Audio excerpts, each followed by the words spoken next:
Hey everybody, welcome back to another episode of College Football Uncensored, brought to you by Saturday Down South. I'm your host, Tyler Huck, and with me, as always, my co-host, partner in crime, Chris Marler. Chris, how you doing on this lovely Monday? Oh, fantastic. We'll see how I'm doing in a couple more innings. We're watching this Auburn-Oregon State game, and I don't want to get political, Tyler, but, Oregon State and Auburn playing for a chance at a natty, this is Biden's America, and I don't like it. I saw that you said that today. That was interesting. Oh, boy. So, what was the deal this weekend? What'd you get into? Did you hang with the GF? Did you get into anything fun? Yeah, we did hang out with the GF. We went and had dinner with her, one of her friends on Saturday, I think. We were just going to a concert with them and then to go see Ben Rector, but then they were they couldn't go because they didn't get a sitter. So did that and pretty much just watched baseball all weekend because Super Regionals were there. And then I worked and did all those matchup breakdowns and that's about it, man. What about you?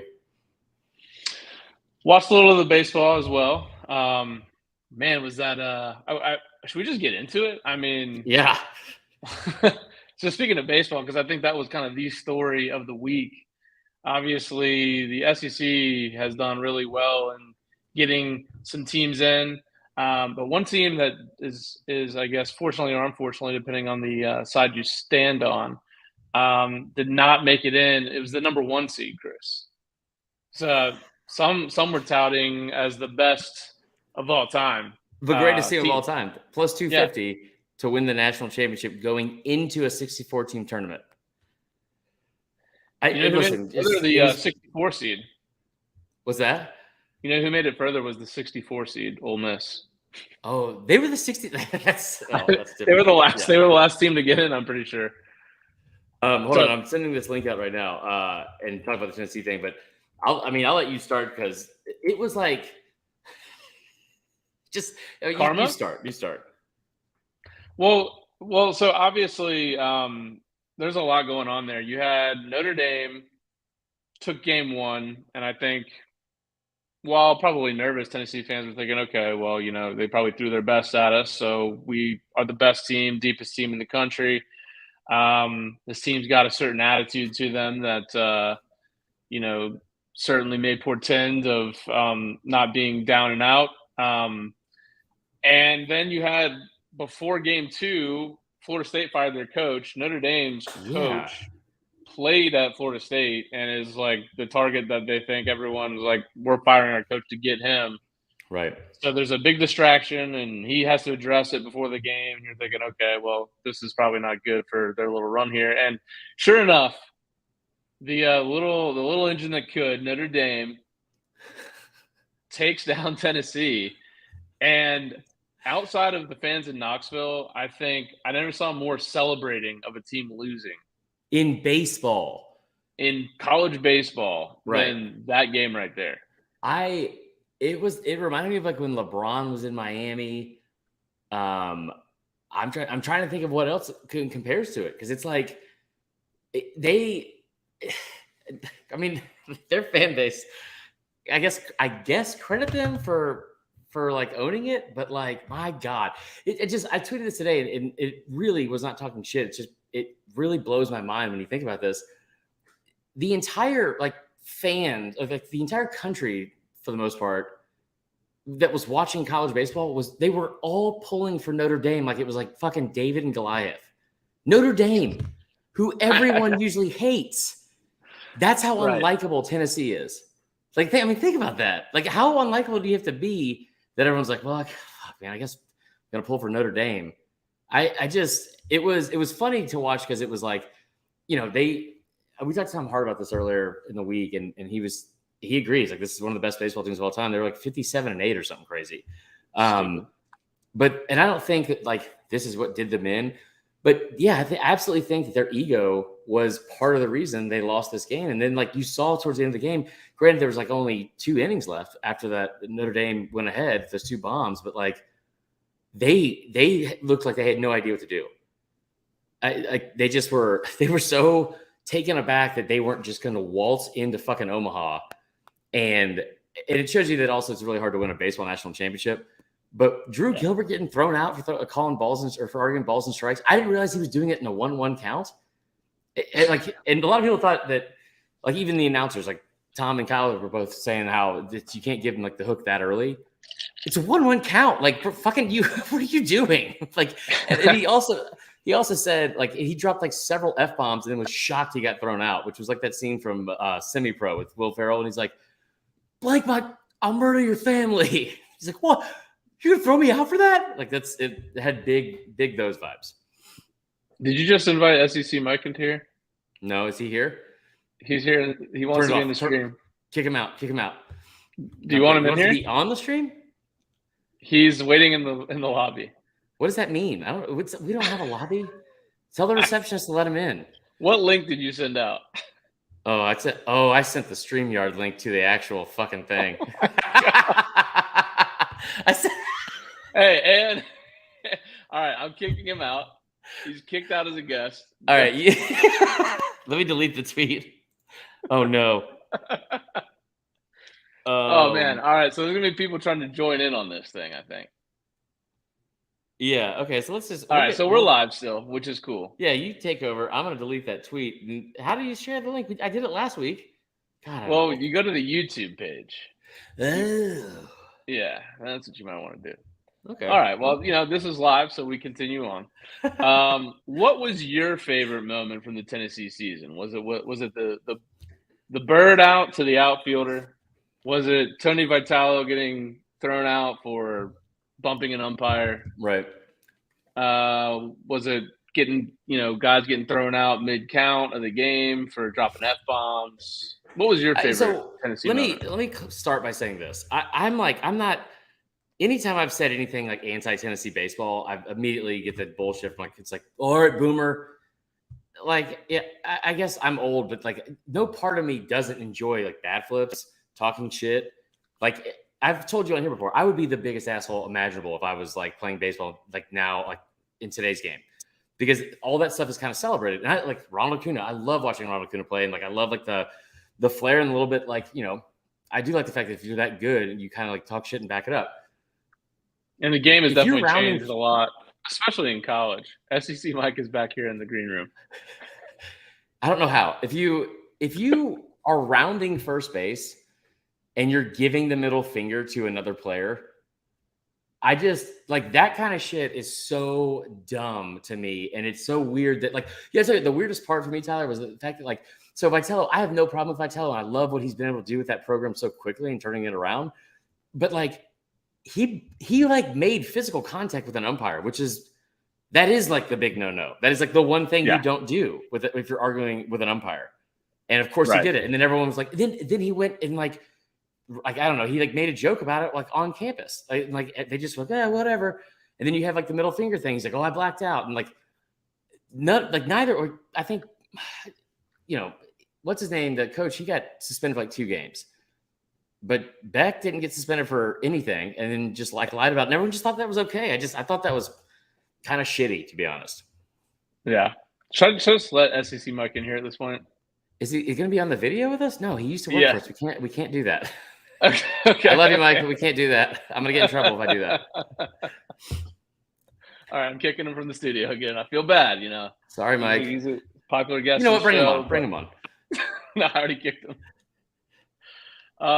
No, in all seriousness, I mean, I'm kind of being a jerk about it. I mean, that's one of the great, to your point, what you said earlier, that's one of the great teams, regardless of the early exit.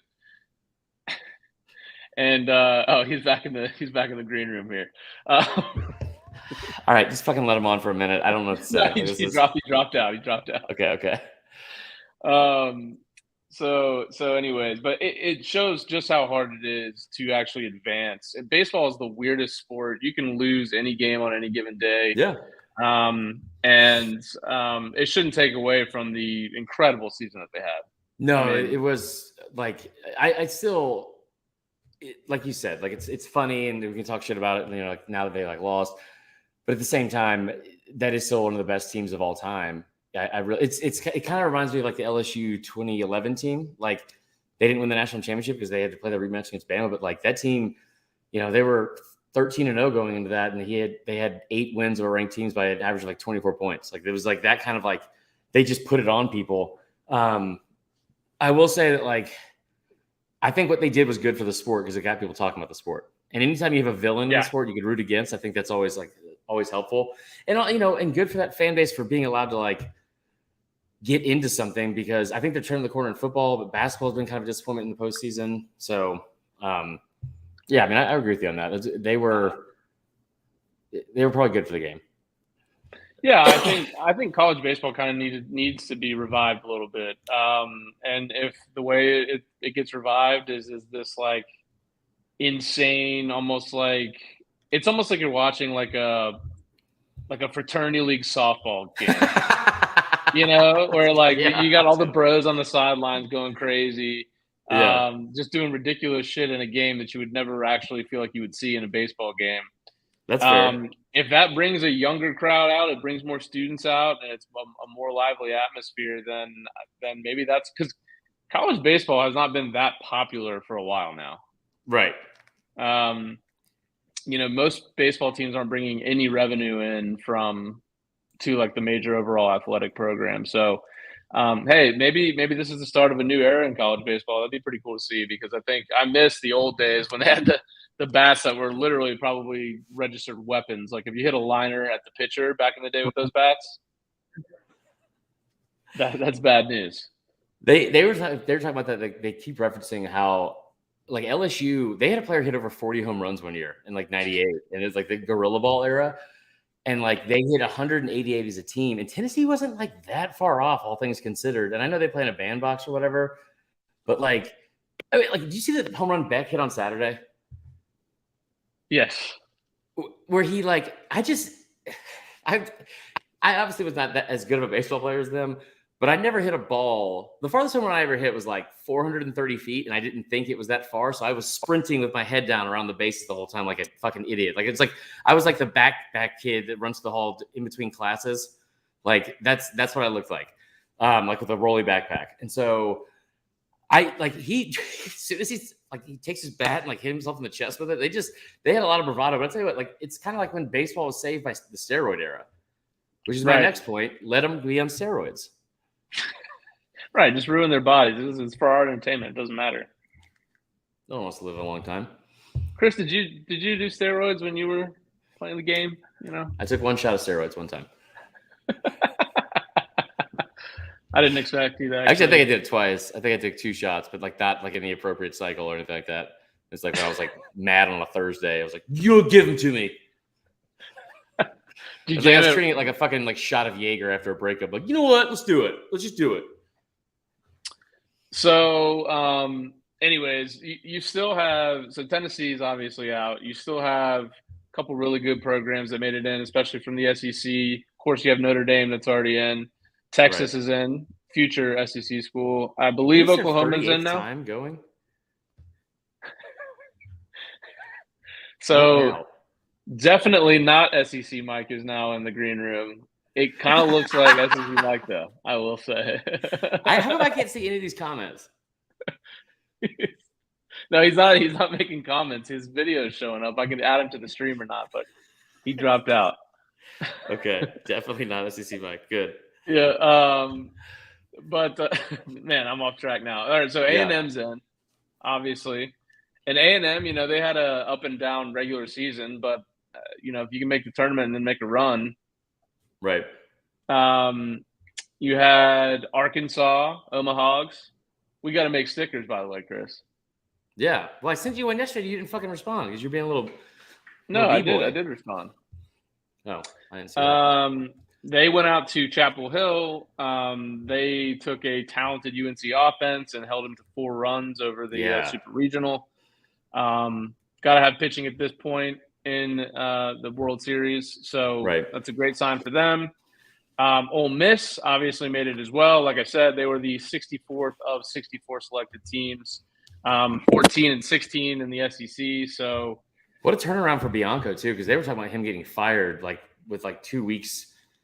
I don't know if it was 2 weeks left in the season or 2 weeks ago. Like, and then they went to LSU and I think just assaulted them and beat them. Like I think they swept them for the first time like ever at the box. But Jesus, man.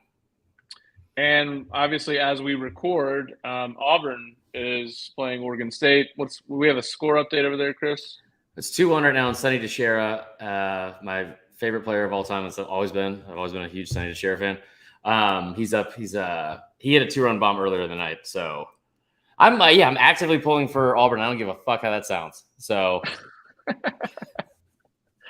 okay, cool. Well, we will be covering. Obviously the super regionals aren't over yet, so we'll be covering all the SEC teams in full. Which could be half the field, by the way. It's going to be half the field, and then if you include Texas and OU, who, by the way, in seamless transition here, news came out now because obviously Friday, the news came out about the Big 12 that they're adding their new Cincinnati, Houston, UCF, and BYU in 2023. So this next season they'll start the new Big 12. News came out today that said that Texas and Oklahoma view 2024 as a more realistic target date. I would have thought this was happening sooner, but we said last year it was going to be about July 1st. I guess those fees that those fees that keep, I don't know if it's like a media rights deal, the massive fees go down each year that you wait. Right. Full Live Nation. Yeah. Fees.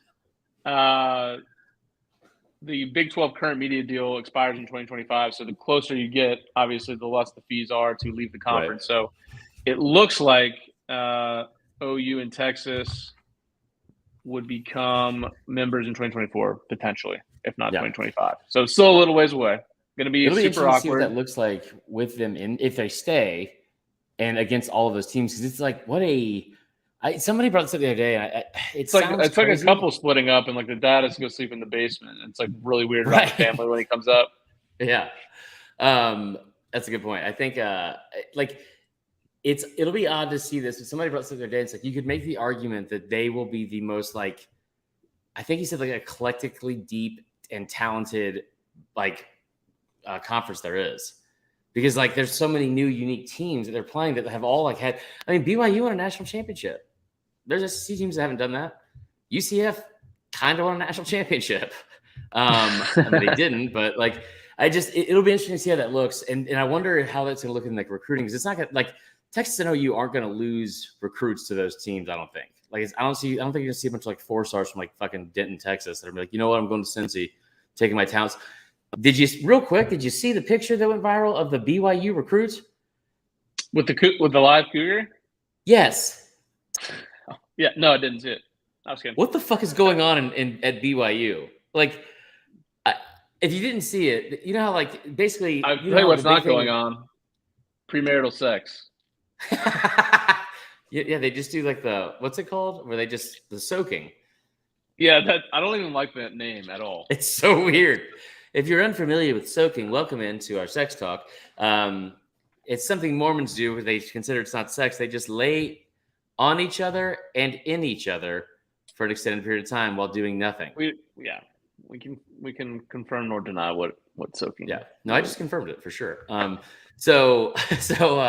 Anyway, but the big thing now in college football, especially in recruiting, which is just seems to never stop, is having these pictures with the recruits on campus. And I just, for whatever reason, I never thought it was that. That was that cool. They all they get dressed. I would be frustrated to have to put on football pants. If I'm in my normal clothes, hey, I don't want to fucking get in uniform. And so then they will get in uniform, full uniform, take these professional pictures with this professional lighting and all this kind of stuff. And usually you see it with Georgia. They've got a natty, or there's some teams that have Lambos, or just all this glitz and glamour shit, right? Fucking BYU. This kid is laying on the ground Dude, with his arm out like a glamour shot, big spooning a fucking cougar. That's what do you mean? It's amazing. That's a no. That's an absolute no. Recruit. Yeah, anyways. I guess. So yeah, I was hoping it would happen a little sooner. But I guess they do have a lot to work out. I saw Carson in the comments said I'll put it back up here. Do they not want to pay, or is there just a lot more moving parts because they're big schools? Everything is typically about money. Mm-hmm. Um, I've come to learn in this life. So I'm sure it's just they don't really want to pay. I mean, Yeah.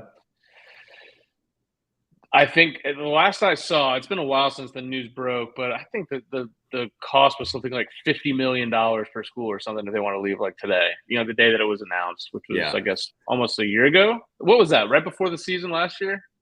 Yeah. It was on media days. It was the weekend of all the shit that happened. So yeah, it's purely about money. I mean, there's a lot to unwind too. I'm sure you had maybe future schedules that you have to unwind, something like that. Yeah. I don't really know what goes into it, but yeah, man, it's like steering the Titanic. It doesn't happen overnight. So, Yeah. Well, um, actually, the Titanic did happen overnight. It was literally at night, like 1 o'clock in the morning. well,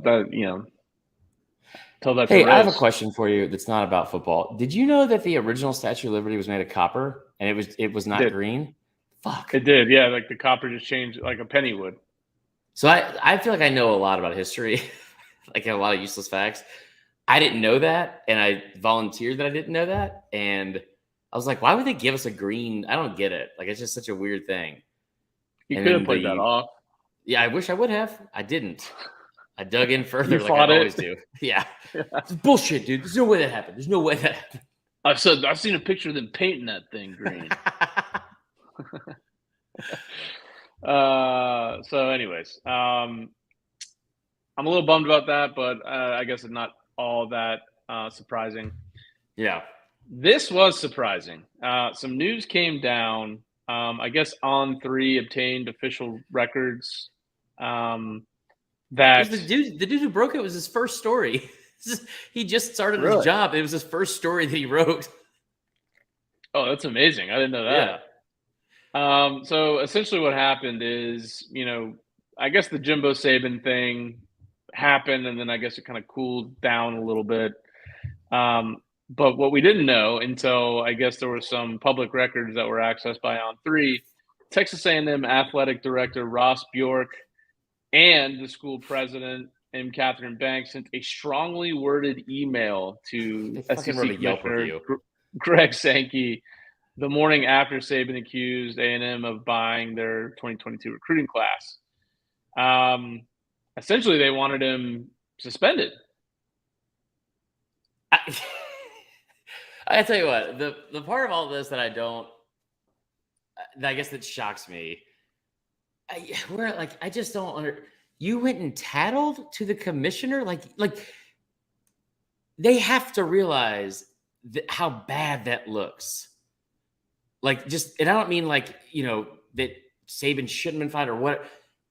We're all adults, and especially after what Jimbo did, what are you doing? Like, why a strongly worded email? Like, I just feel it feels so fucking stupid and weird. And it does feel like an angry Yelp review from like a Karen.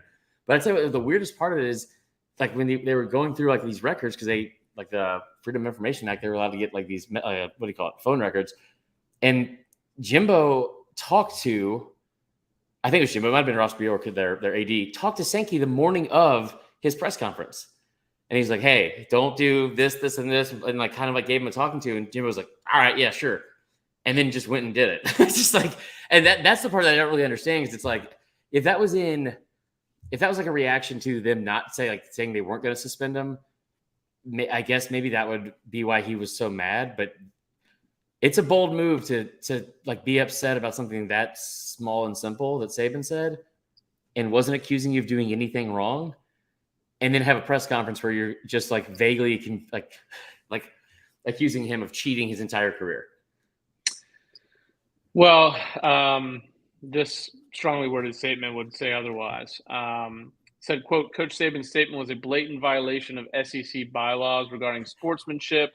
More significantly, without citing any facts to support his statement, Coach Saban is accusing every single player in Texas A&M's recruiting class and current football team of violating NCAA name, image, and likeness guidelines and Texas state law. A public All right, I know apology what I from Coach just said. Saban to Coach Fisher Aggie football and Texas A&M University is a good starting point, but the league should also consider monetary and participation penalties against Coach Saban. For the I know what I clear, just it's said despicable, about. Chris. It's despicable. I know what I just said about Tennessee and all that kind of stuff, but after hearing that, like sportsmanship, I've said this several times in the podcast, and I don't care how it sounds. Saying the word sportsmanship as an adult, it shouldn't even be in your vocabulary if you're over the age of 8. You sound fucking ridiculous, okay? And so for them to put that in an email and then like type it out and write it like, and then see it and be like, yeah, that's good. We should keep that. I hope, again, I know what I just said about Tennessee. I hope if we beat A&M this year, Saban walks off the field with that Ohio State lineman from a couple of years ago, just double birds to Jimbo, to or just does goes to shake his hand but pull it back and like brush his ear thing. I hope he big leagues the shit out of Jimbo Fisher. It's going to be one of the most highly anticipated greetings at midfield in some time, I feel. I wonder if they'll talk before the game. Seems like a no, if I had to guess. I don't know. Just hey Jim, fuck off, Nick. Oh man, I cannot wait for that game. I'm hoping we get to be there somehow. Well, I will not be there because that's Liz's birthday weekend. That's already been the whole thing, and she's watching. So just play cool. All right. Hey, Liz. Carson Becker makes a good point. What was the Ole Miss stuff? I mean, he was like, I think he was the AD at Ole Miss when he was the AD at Ole Miss when Hugh Freeze was there, and like was a part of all the shit with like the recruiting class they paid for and like the strippers and like the burner phones and all that stuff when Ole Miss got caught. And I tell you what, Tyler, Ole Miss was a team that went 7-5 the year before, which is very close to 8-4 numbers wise. And then magically signed the number 1 class in the country the following year. They started getting receivers like Mike Brett. It's ridiculous. So they got a 5-star receiver with Treadwell from Illinois. Like they got Larry Tunsil from Florida, who admitted he was getting paid. So I don't know. Maybe just like the skepticism from SEC fans, maybe at least they can understand why there would be some sort of, I don't know. Like I said, skepticism. Yeah, I don't know. We got to do a better job of promoting the live broadcast. We've seen some people comment here saying they didn't know we were live. Now they're in here. That's what William Gray said here. It's literally on Twitter. It's in the Facebook group. I don't know what else. What do you want to get a fucking like plane and fly a banner over like the beach in Daytona? That'd be sick, fly. Dude. That'd be sick, dude. That'd be so sick, man. Think about how many people are out on that beach right now that we can be marketing to. What other platforms do I need to promote this to? Like, I don't know. Let's just go door to door. I'm not afraid to do it. So, anyways, we got an update on the Auburn score. They just bunted somebody in. They're at 4-1. Okay. 4-1 in the 6th. We won't jinx anything. No, I mean, it's a win-win, honestly, if they blow the lead too, because then you can start making fun of Harsin jokes, and it'll be a lot of fun.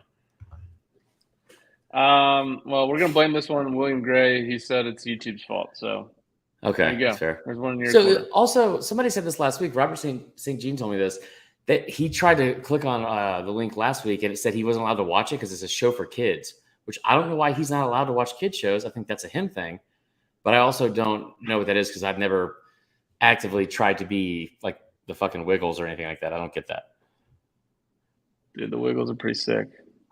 You're gonna learn one day. I'm not gonna watch the Wiggles.